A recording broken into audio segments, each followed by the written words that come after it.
Survive the Night by Riley Sager is the 5th book by the author and the tiebreaker for me. The reason why I say that is because The Final Girls, which is the first book by Riley Sager, wasn't that great, but it was a debut, so I cut him a break for that. However, the second book, The Last Time I Lied, that book was ass. That book was probably one of the worst books I've ever read. Asinine twists. Anyways, Lock Every Door was the 3rd book. It's probably his best book still. And then number 4 is Home Before Dark, which was okay. So 2 mad books, 2 solid books. Will the 5th book be any great? Unfortunately, no.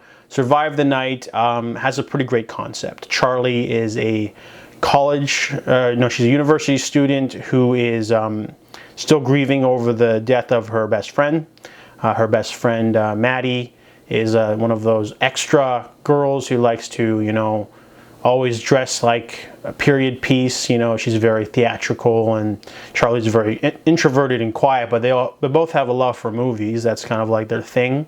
However, Maddie was killed by a serial killer known as the Campus Killer, and she's, really upset by this, and the whole campus is in a sort of, uproar, but she finds herself, needing to get out. It doesn't matter. But it's 1991, and it's the holidays, and no one's really leaving.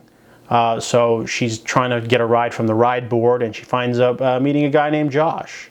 And Josh says, he works at the university. He can give her a ride if she wants, and they can split the gas money. So now she's riding in a car with a stranger who may or may not be the campus killer. So Survive the Night has a great concept, as I said. It's it's a period piece. Really strong character work this time. I do like the characters. They're great this time around. I really liked how developed they are. However, I do not like the story. The story and plot is all over the place. I feel like they do a lot of backpedaling. They kind of want to take the story in one direction, and they kind of go, but not really, and kind of go back a little bit. And it does this multiple times. They're trying to have their cake and eat it too with the story.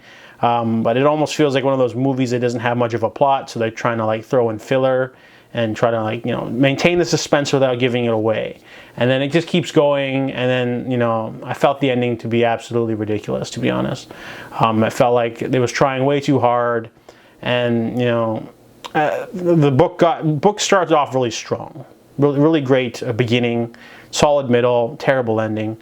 I'll give Riley Sager one thing: the books are easy to read. They're very short. I don't think a single book of his is over 350 pages. They're easy to read, easy to absorb. That's probably why I read all 5 of his books without liking the first 2. It's kind of impossible. If you read the first 2 books of an author, you don't like them, you keep reading. But I've done that before with other ones like Lee Child and Erica Spindler.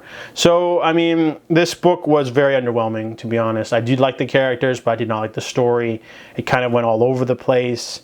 It was still, I can't even say that I enjoyed, just for what it was, because I didn't like the story. I like the characters though. So this time around, I give Survive the Night a 2 out of 5.